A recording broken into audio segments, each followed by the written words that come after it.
नमस्कार मित्रांनो, मी Shashikant Patil, nature spark pure देशी पोल्ट्री फार्ममध्ये आपलं स्वागत आहे. आपण देशी कुक्कुटपालन करतो. या देशी कुक्कुटपालनासोबतच आपण नवनवीन शेतकऱ्यांचे फार्म डेव्हलपमेंटचं कामसुद्धा आपण करत आहे.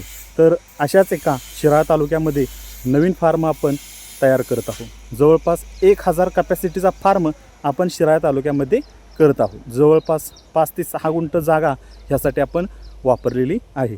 तर या व्हिडिओमध्ये ह्या फार्मचं जे डेव्हलपमेंटचं काम चालू आहे हे तुम्हाला दाखवणार आहे. हा व्हिडिओ करण्यामागचा एक उद्देश असा आहे की ह्या फार्ममध्ये काय काय गोष्टी केल्यात हे आपल्या सर्व शेतकऱ्यांना समजल्या पाहिजेत आणि एखादी चूक झाली असेल तर ती चूकसुद्धा त्यांना निदर्शनास आपण आल्यास ती आपल्या जे शेतकरी आहेत त्यांनी ती परत करू नये याच्यासाठी आपण हा व्हिडिओ करत आहे. तर चला बघूया या व्हिडिओमध्ये शिराळा तालुक्यातील 1000 पक्ष्यांचा फार्म. हा डोंगर भागामध्ये आपला हा फार्म आहे. आसपास पूर्ण जंगल किंवा आसपास सगळा भाग आहे. त्याच्यामध्ये आपला हा फार्म तुम्हाला या व्हिडिओमध्ये दिसत असेल. फार्मच्या अवतीभोवती पूर्णपणे ऊसाची शेती केलेली आहे. याच्यामध्ये तुम्ही बघत असाल मी समोर उभा आहे तिथं काय आहे की आपण ज्या शेडमध्ये एंट्री करणार आहोत, अजून आपल्याला इथं गेट करायचं आहे. इथे गेट केल्यानंतर आपली एंट्री इथून होणार आहे. तुम्ही समोरच बघत असाल की या फार्मला पूर्णपणे चारी बाजूने आपण 7 ते 7.5 फूट ही GI तार वापरलेली आहे. त्याचा जो गाळा आहे म्हणजे त्याच्यातली जी आपल्याला जागा आहे समोर व्हिडिओमध्ये दिसत असेल, याची जी जागा आहे ही जवळपास 2 इंच आहे. 2 इंचाची GIची जी चेनलेनची जाळी आहे ही सभोवताली आपण उभी केलेली आहे. ही उभी करत असताना याला आपण लोखंडी पोल वापरलेले आहेत. आता हे लोखंडी पोल आपण का वापरलेत? जवळपास 7 ते 8 फुटावरती आपण लोखंडी पोल वापरलेत. हे लोखंडी पोल वापरल्यामुळे आपल्याला हे जे काम आहे जाळीचं काम हे चांगल्या पद्धतीनं होतं आणि मजबूत होतं. जास्त दिवस आपल्याला त्या जाळीचा म्हणजे उकडण्याचा, जाळी पडण्याचा त्रास होत नाही. तसंच तुम्ही बघत असाल सुरुवातीलाच इथं दिसतंय की शेणखत आहे. आता हे शेणखत कशाला? आपण लवकरच इथं पक्षी टाकणार आहोत.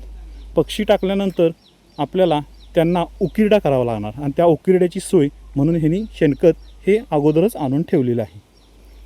तुम्हाला आणखीन या व्हिडिओमध्ये दिसत असेल की काही बांबू आहेत. हे बांबू कशासाठी? तर हे बांबू आपले जे पक्षी आहेत हे पक्षी आपले काठीवर बसतात. हे जे बांबू आहेत हे आपण ह्या शेडमध्ये पूर्णपणे बांधून घेणार आहे. त्याचे आपण माळे करणार आहेत. त्यामुळे जे सर्व पक्षी असतील ते जाळ्यावरतीच बसणार आहेत.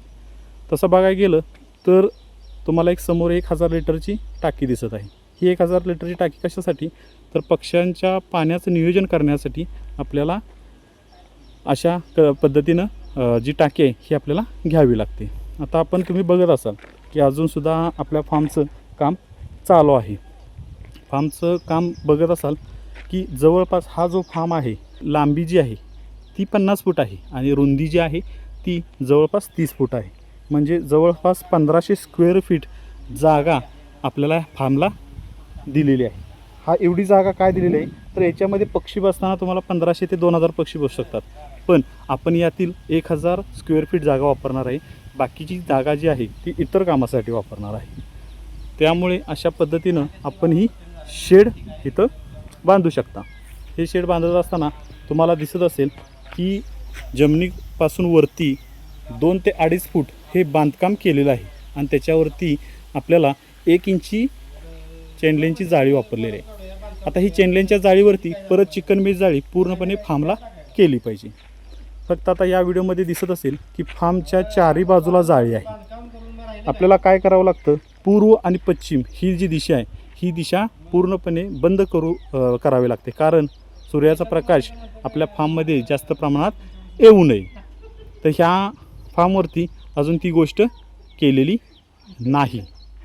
इतर ज्या 2 बाजू आहेत त्यांना तुम्हाला अशा पद्धतीनं खाली तुम्हाला बांधकाम आणि वरती तुम्हाला जाळी ही बांधावी लागणार आहे. तर आता काय केलं आहे की आपण झाडंसुद्धा ह्या परिसरात लावून घेणार आहे. थोड्या दिवसामध्ये झाडाची लागण होऊन जाईल आणि अतिशय उत्कृष्ट दर्जाचा हा फार्मसुद्धा आपण इथं डेव्हलप करणार आहोत. अशाच नवनवीन माहितीसाठी आपल्या पेजला फॉलो करायला विसरू नका. धन्यवाद.